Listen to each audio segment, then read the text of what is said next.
Hi, good afternoon. Thank you all for joining for the talk. The topic of the talk is decision science. So, what is decision science? Decision science is about making better decisions. And decision science is a set of methodologies and tools that combines forecast and estimates with operations research, game theory, behavioral sciences, and probably a lot more disciplines. I believe a lot of you have seen this journey that takes data through descriptive analytics, diagnostic analytics, predictive analytics, and prescriptive analytics. And the classical data science takes you only down to predictive analytics, but then there's still a missing piece that needs you to take what has been estimated, maybe with some econometrics, maybe with machine learning, and make a decision with it. I'm very happy you're here. Maybe I don't have to sell you these too hard already, but decision science is becoming to matter more and more. The reason is that with better decisions, companies gain a competitive advantage.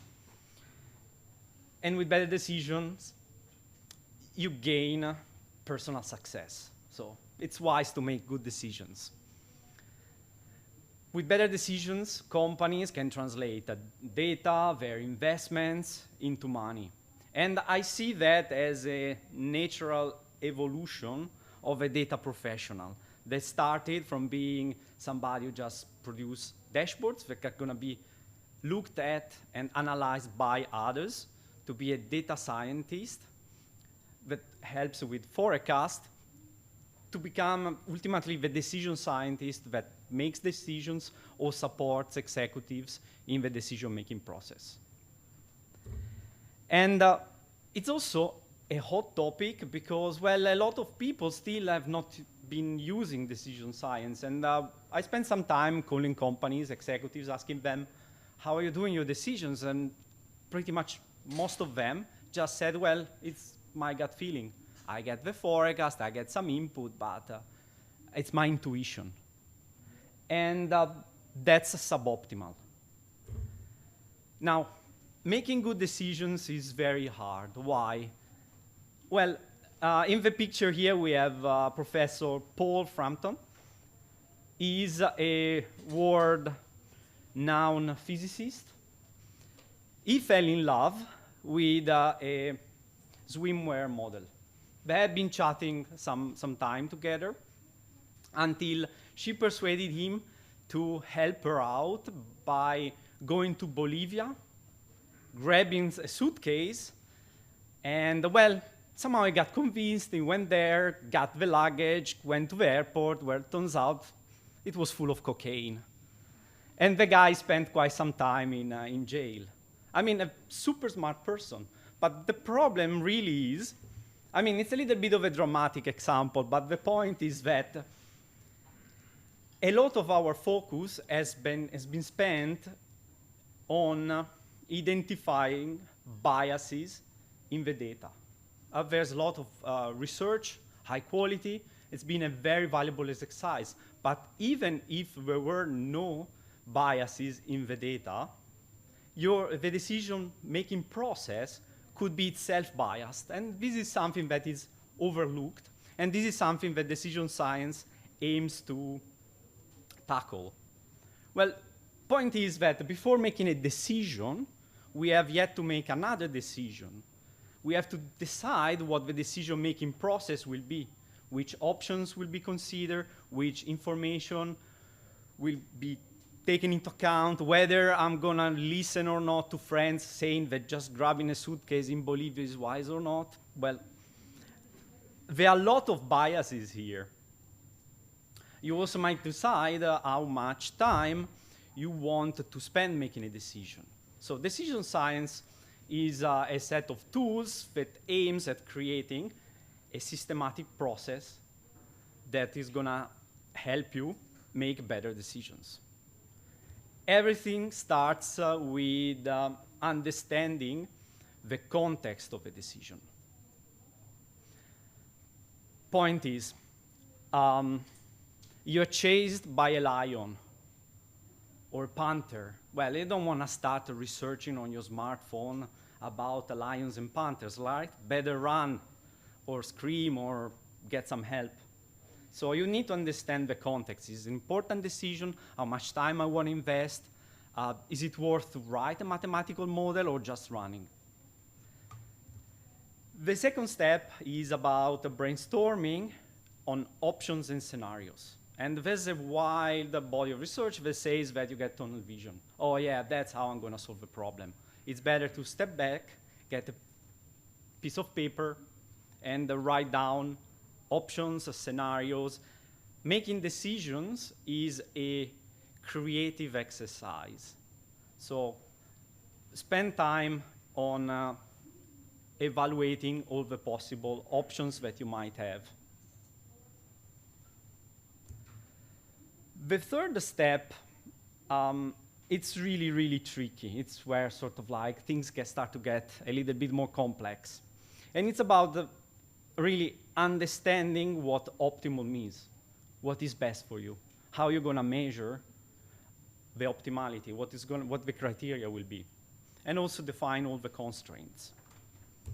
Just a little example from everyday life. Is your GPS doing the right thing for you? Well, let's imagine that you want to go by car from one city to the other. Do you want to minimize travel time?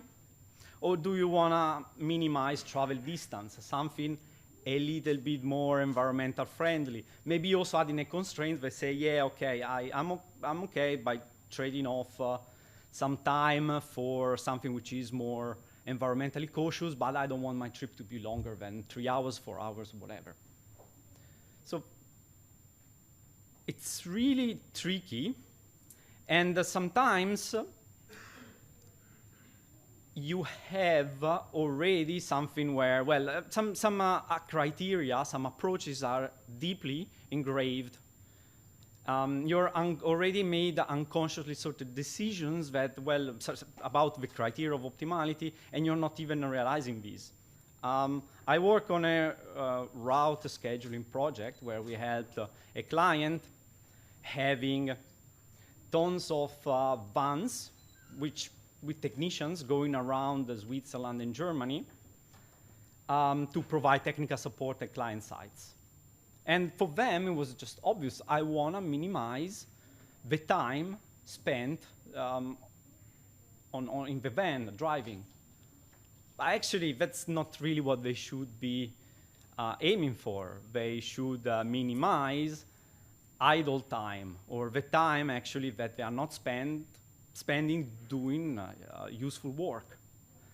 I mean, obviously there's a strong correlation there, but that little tweak can lead to a competitive advantage that can crush competition. Some games are really tough.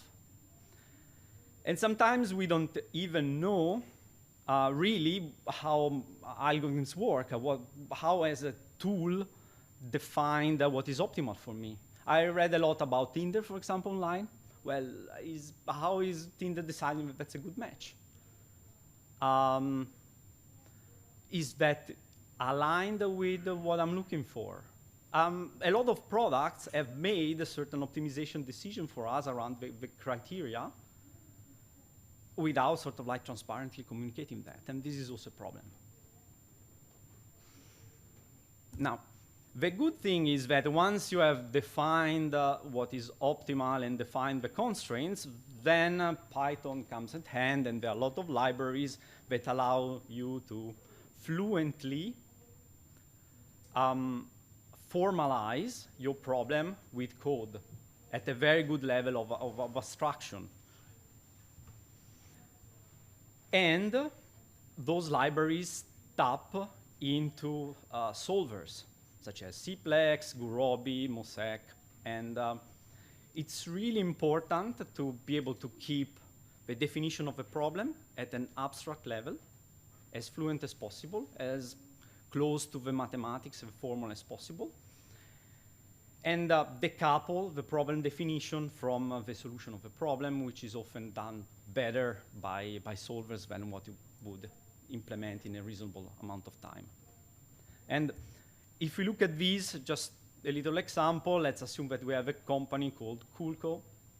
They produce cool products. Sorry, I haven't been really creative despite the pie drinks yesterday with names. But the point is that this company is having some analysts preparing with Excel the weekly schedules. I have lighted Excel because very often this is what is used by companies, and very often is a keyword that sort of like already signals that there's probably a room to improve.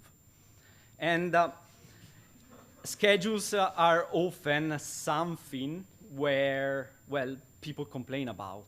And it's really important. And when we were talking about context, it's probably something where, well, we can invest some time into some work. And this is how the code could look like. And we see that with something like Pyomo, things are quite natural. I mean, you define, you create your model, and then you define the decision variable, which is a tensor. Zeros means that, well, somebody is not assigned to a specific shift. 1 means that somebody is assigned to a specific shift. You can define your shift, how many days in the week the operations are supposed to run. This company runs the whole week. They have 3 shifts, morning, evening, and night, and it's natural. It's nice, and you can also continue working on that, and it really looks like Python.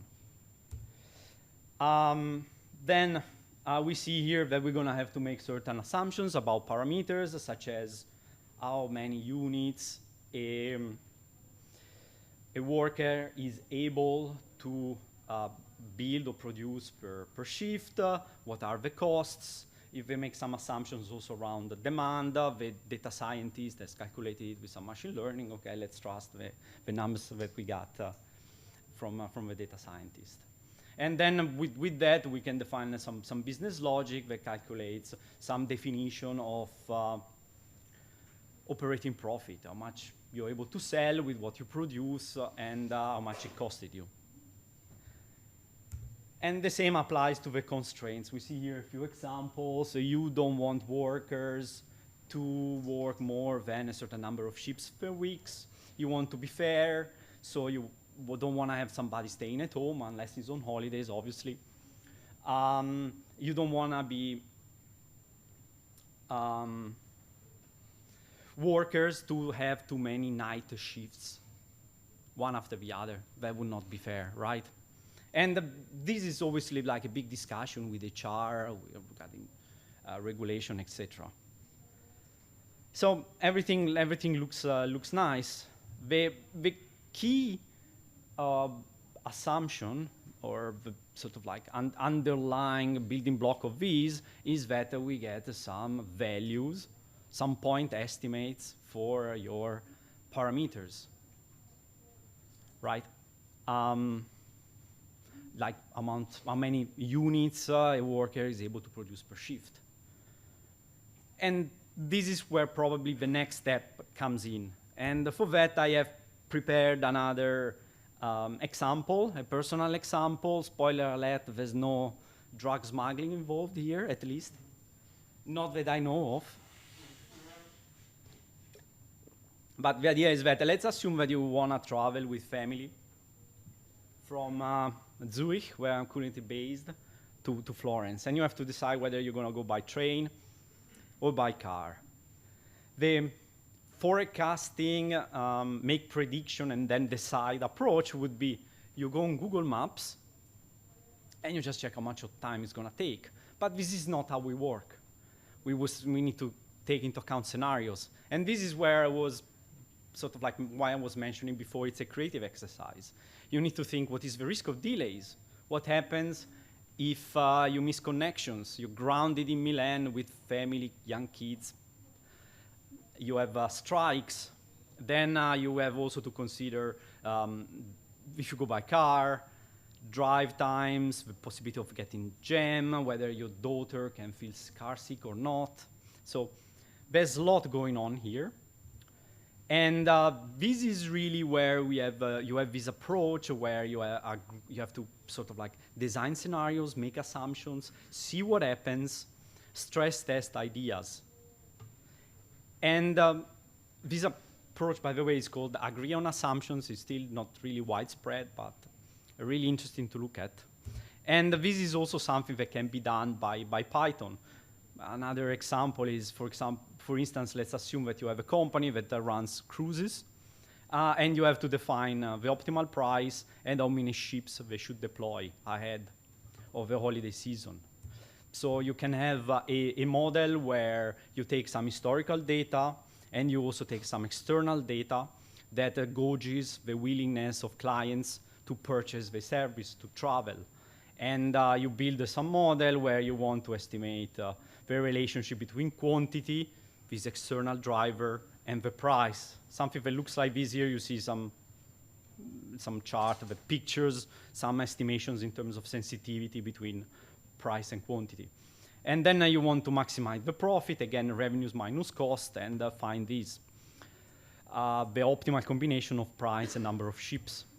And let's assume that this model quantity is a function of this consumer confidence index that gauges the willingness to purchase a service and the price. Well, and you can have, let's assume it's just a linear regression, for instance. And you see that you can have uncertainty in a lot of places. You can be uncertain about the consumer confidence index. Also, the quantity produced by the workers might not be just 10 units. You might have a range. You might be also uncertain about the parameters of a regression that define the relationship between, for instance, the consumer confidence index and the quantity. And then you're going to get also an estimate in terms of quantity itself. And this is where I like tools like probabilistic programming, because allow you to naturally define things as probability distributions and then code and build business logic as if it was regular Python. Now, unfortunately, this is not a workshop. I'm not going to go through this, but you see that the magic happens here, where you define something as, well, a normally distributed, but it very likely is not going to be something normally distributed, but for the sake of simplification. And once you start having things that are probability distributions, there's a lot more that you can do in terms of, for instance, you can decide to optimize by taking the expected value, so the most likely outcome, and finding the combination of number of ships deployed and price that maximizes that. Or you might thinking about other definition of optimality. For example, you might implement what is called the utility function. The fact is that at the margin, additional gains, when they become more risky, they become less interesting. Depending on your salary, but it's okay to buy Scratchy. Are you willing to risk 10,000 euros on 100,000 euros on a bet? This is where utility comes into play.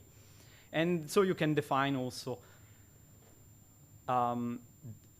definitions of optimality that take into account some definition of risk.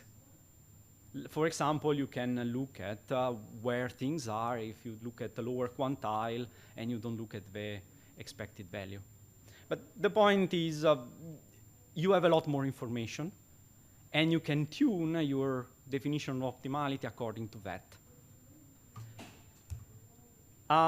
Taking a bird's eye perspective on that, we see that Python offers the complete framework to tackle this kind of problems, including the probabilistic programming piece, but also connectors to different solvers.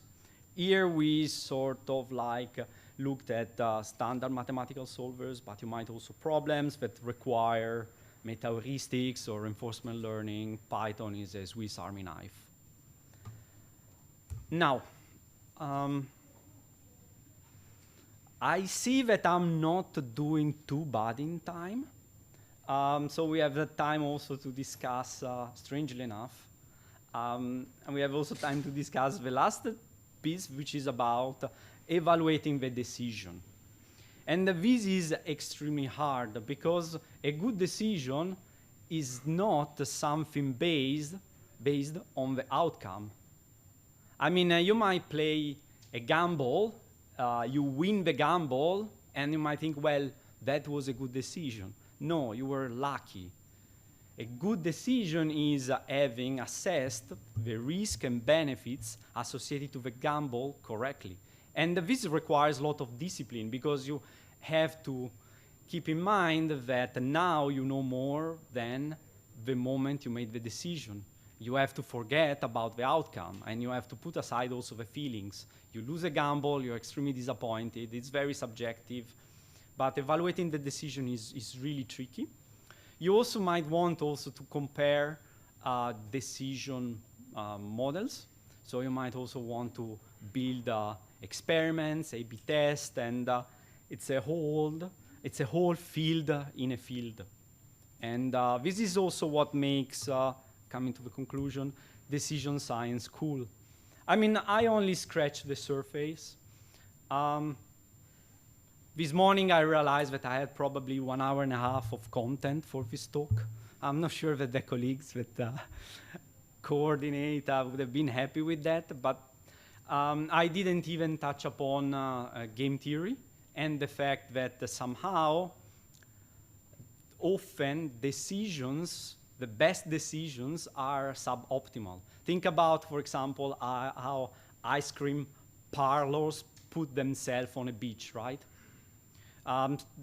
Ideally, they should be equally spaced so that those at the beach have to walk the least to get to the ice cream parlor. But somehow, they all end up in a center. And this is because there's this game theoretical story where somebody comes in the morning and he wants to grab the space, so he puts himself in the middle, right in the middle. And another one comes maybe 5 minutes late, and does he want to be cornered at the edge of a beach? No, he also puts himself in the middle, 30 centimeters, 2 meters away from it.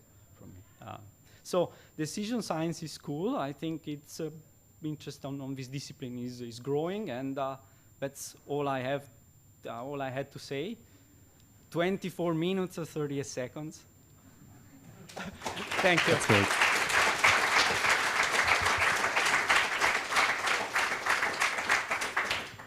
So we have a couple of questions.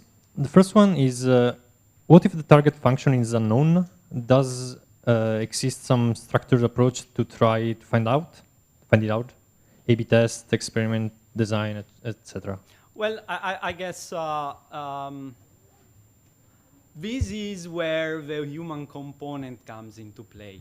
And believe it or not, I work in a consultant. By the way, I also forgot to mention that if you are interested in these topics and you would like to connect, we're also hiring, so I'm going to be like hanging around here.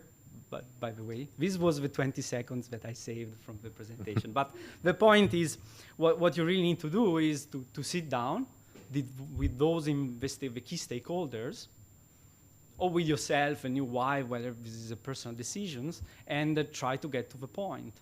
And it can be extremely complex because, well, you have to understand, on one hand, that probably your decision is going to be something tactical, where tactical is price setting, defining quantities, deciding how many ships should be deployed. This is something tactical. But everything you do tactically has always a strategic long-term impact, and this is extremely difficult. And then, as the speaker earlier on was saying, there are a lot of trade-offs, and you have to decide what's important for you and how much weight you want to put on every factor. You can have a setup where you decide to trade off some financial profit for a more ambitious achievement of sustainability goals. But where's the trade-off? Will the shareholders of your company be happy? So there's a lot of work, and believe it or not, is very often probably 90–95% of the project. Okay. Thank you. Another question is, how do you handle discussions with experts when proposing an optimization over stochastic variables? Errors are tough to explain. I need to think if I interpret the question correctly. And I think this question relates to the fact that people and companies are used to point estimates. I remember one of my very first bosses when I started working a few years ago, not many, was coming to me and saying, give me the number. So there's no culture of uncertainty, there's no culture of ranges, and this is really, really hard to overcome. And I guess this is where the question comes in. I think there's a process where you sort of like try to sit down with the decision maker and explain that if you put 100% certainty on a point estimate, that you might be over-optimizing for that very specific outcome. Whereas what you want to do is find a solution which is robust across all the spectrum of scenarios and across all the spectrum of uncertainty and variability around your forecast. Hopefully I interpreted the question correctly. I think so. That's great. Another question is, which resources would you recommend to learn more about decision science in general? It's very hard to find a very, very targeted source because first off, this is somehow a place where different disciplines sort of like unite and get together. So probably what I'm going to also try to do is I would like at some point in time to put together an introductory reading list, collecting some publicly and freely available documents. So probably the answer is maybe connect with me online, and at some point in time, I'm going to be publishing that list. I think it's actually this is a frequently asked question, and I should tackle that at some point in time. Great. Another question is, how would you introduce decision science in a company that doesn't use it yet? For context, the one who asked this says he's not the one who makes the decision. Yeah. Fear of missing out. Fear of missing out, that's the most powerful tool you have. There are companies that are already driving the topic. Google has his first chief decision officer since a few years. The military, the US Army introduced chief decision officer. So it's sort of like the strongest message I found that works is really leveraging the fear of missing out and saying, look what your competitors are already doing. Look what other companies are already doing. And then what you need to do is to figure out a good use case, which is not too complex, where you're going to just play with decision sciences and show them, okay, this is the value that we brought to the table by introducing decision sciences. Great. That's all the time we have. So thank you so much. Thank you all. Thanks.